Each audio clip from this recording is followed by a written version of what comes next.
আসসালামু আলাইকুম। বাংলা সংবাদে সবাইকে স্বাগত জানাচ্ছি। আমি চিন্তিয়া হক। শুরুতেই সংবাদ শিরোনাম। আওয়ামী লীগ বাংলাদেশের কোনো রাজনৈতিক দল ছিল না, বলছেন সালাউদ্দিন। এদিকে পিআর ভোটের দাবিতে আন্দোলন করবে জামায়াত, বলছেন তাহের। জানাবো অভ্যুত্থানের 90 মিনিটের খেলায় 5 মিনিটে গোল দিয়ে অন্য কেউ হিরো, বলছেন ভিপি নূর। চিরকুটে ক্যাসিনো থেকে বাঁচতে পারলাম না লিখে যুবকের আত্মহত্যা। এবং সর্বশেষ জানাবো নির্বাচনী মাঠে বিএনপির পাশে থাকবে মিত্ররা। শুনছিলেন সংবাদ শিরোনাম, এবারে বিস্তারিত। আওয়ামী লীগ বাংলাদেশের কোনো রাজনৈতিক দল ছিল না, বলছেন সালাউদ্দিন। বিএনপির স্থায়ী কমিটির সদস্য সালাউদ্দিন আহমেদ বলেছেন, তাদের গোড়া আরেক জায়গায়, তারা মরিয়া প্রমাণ করিল তাদের গোড়া কোন জায়গায়। তিনি বলেন, তারা বাংলাদেশের কোনো রাজনৈতিক দল ছিল না, তারা কোনোদিন বাংলাদেশিদের জন্য রাজনীতি করেনি। সালাউদ্দিন আহমেদ বলেন, আমাদের সবার পরিচয় হবে আমরা বাংলাদেশি, আমাদের জাতীয়তা বাংলাদেশি, আমরা বাংলাদেশি নাগরিক হিসেবে সবাইকে যেন পরিচয় দেই এবং এটিকে যেন আমরা ধারণ করতে পারি, সেটাই হবে আমাদের মূল ভিত্তি। জাতিকে এগিয়ে নেওয়ার জন্য মূল শক্তি বাংলাদেশের নিরাপত্তা বাহিনীর প্রতি আহ্বান জানিয়ে তিনি বলেন, যে কথাগুলো আমরা বারবার বলি, বাংলাদেশের ফ্যাসিবাদ বিরোধী জাতীয় ঐক্যকে শক্তি করে এগিয়ে যেতে হবে, কারণ পতিত ফ্যাসিস্ট শক্তি বাংলাদেশের জাতীয় নিরাপত্তার জন্য হুমকি। পিআর ভোটের দাবিতে আন্দোলন করবে জামায়াত, বলছেন তাহের। জাতীয় সংসদের উচ্চকক্ষ নিম্নকক্ষে আনুপাতিক বা পিআর পদ্ধতিতে ভোটের দাবিতে জামায়াত আন্দোলন করবে বলে ঘোষণা দিয়েছে দলটির নায়েবে আমির সৈয়দ আব্দুল্লাহ মোহাম্মদ তাহের। সৈয়দ তাহের বলেন, সংসদে উচ্চকক্ষে পিআর পদ্ধতিতে ভোটের ব্যাপারে আমরা একমত হয়েছি, কিন্তু আমাদের দাবি হচ্ছে পিআর হতে হবে উচ্চকক্ষ ও নিম্নকক্ষে। সেই ইস্যুতে আমরা আন্দোলন করব। এটার কারণ হচ্ছে 54 বছরের নির্বাচনের পদ্ধতিতে আমরা দেখেছি এখানে ফেয়ার ইলেকশন কখনো নিশ্চিত করা যায়নি। পিআর পদ্ধতি হচ্ছে একটি আনুপাতিক নির্বাচন ব্যবস্থা, যে পদ্ধতিতে প্রতিটি দলের সারা দেশে পাওয়া মোট ভোটের অনুপাতে আসন বন্টন হবে। আগামী ফেব্রুয়ারিতে জাতীয় সংসদ নির্বাচন হবে আশা প্রকাশ করে এই জামায়াত নেতা বলেন, জামায়াত ইসলামী সবসময় নির্বাচনের পক্ষে। ফেব্রুয়ারি মাসে যে নির্বাচনের তারিখ ঘোষণা করা হয়েছে সেই তারিখ ব্যাপারে জামায়াতের মৌলিক কোনো আপত্তি নেই, কারণ আমরা আগে থেকে বলেছি নির্বাচন ফেব্রুয়ারি বা এপ্রিলে হতে পারে। বিগত 3টা নির্বাচনের উদাহরণ টেনে জামায়াতের এই নেতা বলেন, অতীতে 3টি নির্বাচন যেভাবে হয়েছে তাতে নির্বাচন নিয়ে মানুষের সংখ্যাটা কাটেনি, সেজন্য সরকারকে অনেকগুলো উদ্যোগ নেওয়ার দাবি জানিয়েছি আমরা। বাংলাদেশের মানুষ আর কোনো আনফেয়ার ইলেকশন দেখতে চায় না। এরকম কোনো কিছু হলে দেশের মানুষ আবারও রাস্তায় নামবে। কোনো দখলীয় নির্বাচন এদেশের মানুষ আর গ্রহণ করবে না। নির্বাচনের লেভেল প্লেইং ফিল্ড নিশ্চিতের দাবি জানিয়ে তিনি যোগ করেন, আমরা সিইসিকে বলেছি নির্বাচনের পূর্বশর্ত হচ্ছে লেভেল প্লেইং ফিল্ড। উনি আমাদের নিশ্চয়তা দিয়েছেন, আমার দিক থেকে সাধ্যমতো সিরিয়াস থাকবো। আমরা প্রধান নির্বাচন কমিশনের উপর আস্থা রাখতে চাই। অভ্যুত্থানের 90 মিনিটের খেলায় 5 মিনিটে গোল দিয়ে অন্য কেউ হিরো, বলছেন ভিপি নূর। 24-এর গণঅভ্যুত্থানে ছাত্র অধিকার পরিষদ 90 মিনিটের খেলার মধ্যে 85 মিনিট খেলেছে। শেষ 5 থেকে 10 মিনিটে গোল দিয়ে অন্য কেউ আন্দোলনের নায়ক হয়ে গেছে বলে মন্তব্য করেছেন গণ অধিকার পরিষদের সভাপতি নুরুল হক নূর। নুরুল হক নূর বলেন, 90-এর স্বৈরাচার বিরোধী আন্দোলনের রাকসু, চাকসু, জাকসু, ডাকসুর নেতারা অগ্রণী ভূমিকা রেখেছিল, কিন্তু 90-এর পর যারা ক্ষমতায় এসেছিল তারা ছাত্র নেতৃত্বকে বিকশিত করার বদলে ছাত্র সংসদ বন্ধ করে দিয়েছে। তারা ছাত্রদেরকে মেধাবী নেতৃত্বের পরিবর্তে গুন্ডা বাহিনী হিসেবে ব্যবহার করতে চেয়েছিল, ফলে ছাত্র রাজনীতি তরুণদের কাছে ঘৃণার বিষয় হয়ে দাঁড়িয়েছে। ফলে ফ্যাসিস্টরা এই দেশের ক্ষমতায় বসেছিল এবং সংসদের গুরুত্বপূর্ণ পদে অযোগ্য ব্যক্তিদের বসিয়ে রেখেছিল। সাবেক ডাকসুর ভিপি নূর বলেন, বাংলাদেশের রাজনীতিতে বর্তমানে এক ধরনের অনিশ্চয়তা বা কালো মেঘের ঘন ঘটা বিরাজ করছে। নেতৃত্ব দেওয়ার মতো যোগ্য মানুষের অভাব রয়েছে এবং এই পরিস্থিতিতে ছাত্র অধিকার পরিষদ ও গণ অধিকার পরিষদের জন্য একটি সুযোগ তৈরি হয়েছে, কারণ এই সংগঠন কোনো নির্দিষ্ট আংশিক বা ধর্মভিত্তিক দল নয়, এটি একটি উদারপন্থী রাজনৈতিক ধারার রাজনীতি করতে চায়।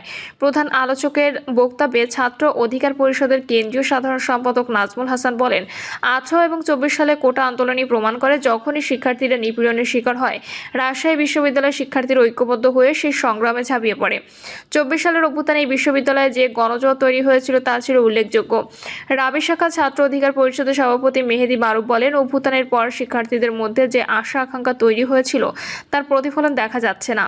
বর্তমান অন্তর্বর্তী অন্তর্বর্তী সরকার কেবল সংস্কারের রূপরেখা দিচ্ছে, কিন্তু তার বাস্তবায়ন চোখে পড়ছে না। শিক্ষার্থীরা শিক্ষাক্ষেত্রে উন্নয়নের স্বপ্ন দেখলেও এ খাতে বরাদ্দ অত্যন্ত কম।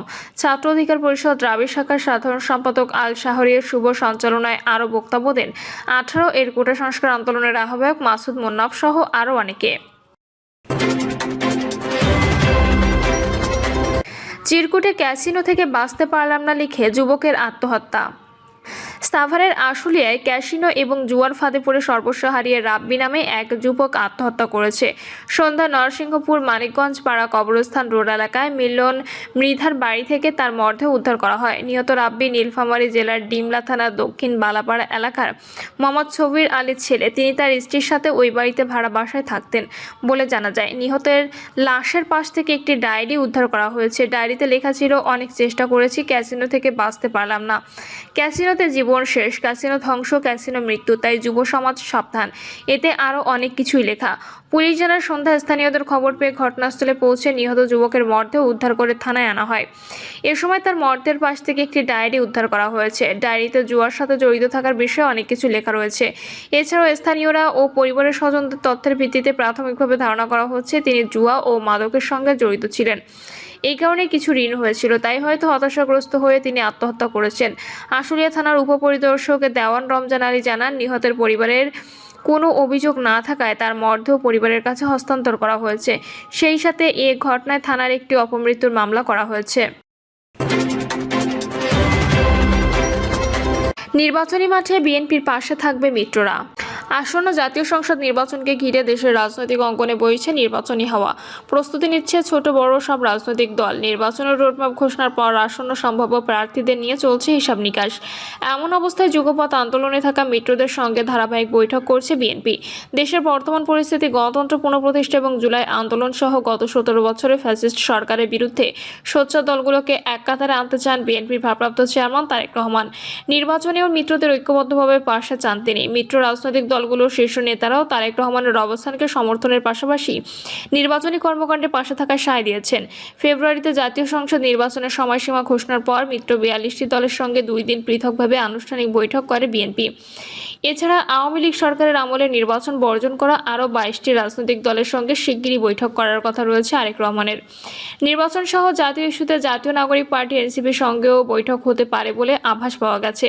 সংশ্লিষ্টদের সঙ্গে কথা বলে এমন তথ্য জানা গেছে। বিএনপির স্থায়ী কমিটির সদস্য ডক্টর খন্দকার মোশাররফ হোসেন বলেন, দলের সিদ্ধান্ত অনুযায়ী আমাদের ভারপ্রাপ্ত চেয়ারম্যান তারেক রহমান মিত্র রাজনৈতিক দলগুলোর সঙ্গে আগামী নির্বাচন সহ নানা ইস্যুতে আলাপ আলোচনা করেছেন, তাদের কথা শুনছেন। বিগত সময়ের আন্দোলনে মিত্র দলগুলোর ভূমিকা ছিল, বিএনপির সঙ্গে যুগপৎ ধারায় কর্মসূচি পালন করেছে। আগামী দিনে তাদের যথাযথ মূল্যায়ন করবেন ভারপ্রাপ্ত চেয়ারম্যান। সমমনা মিত্র দল ও জোটগুলোর শীর্ষ নেতারা বিএনপির সঙ্গে থেকে রাজনৈতিক সংকট এবং গণতন্ত্র পুনঃপ্রতিষ্ঠা করতে চান। তাদের সঙ্গে রেখে আরও কিভাবে ঐক্যবদ্ধ থাকা যায় তা নিয়ে ভারপ্রাপ্ত চেয়ারম্যান সিদ্ধান্ত নেবেন। বৈঠকে অংশ নেওয়া কয়েকজন নেতা অভিন্ন তথ্য দিয়ে বলেন, বিএনপির ভারপ্রাপ্ত চেয়ারম্যান বলেছে যে অন্তর্বর্তী সরকারের নির্বাচনী রোডম্যাপ ঘোষণার মধ্য দিয়ে আগামী নির্বাচনের প্রক্রিয়া এক ধাপ এগিয়েছে। এজন্য বিগত সময়ে বিএনপির সঙ্গে যুগপৎ আন্দোলনে থাকা রাজনৈতিক দল ও জোটের সঙ্গে আলাপ আলোচনা করছেন তিনি। সূত্র জানায়, বিএনপির ভারপ্রাপ্ত চেয়ারম্যান এই পর্যায়ে দেশের 68টি রাজনৈতিক দলের সঙ্গে বৈঠক করার কথা রয়েছে। এর মধ্যে 64টি দল রয়েছে যারা বিগত সরকারের আমলে নির্বাচন বর্জন করেছিল। এছাড়া 24 এর গণ অভ্যুত্থানের পর গঠন হওয়া এনসিপি সহ আরও 4টি দলের সঙ্গে এই বৈঠক আনুষ্ঠানিকভাবে হতে পারে।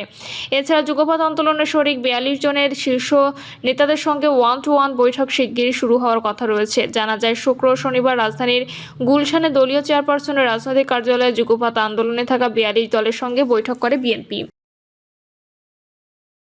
প্রিয় দর্শক, এই ছিল এখনকার সর্বশেষ সংবাদ। আপডেট সব সংবাদ পেতে চ্যানেলটি সাবস্ক্রাইব করে বেল আইকনটি ক্লিক করে রাখুন।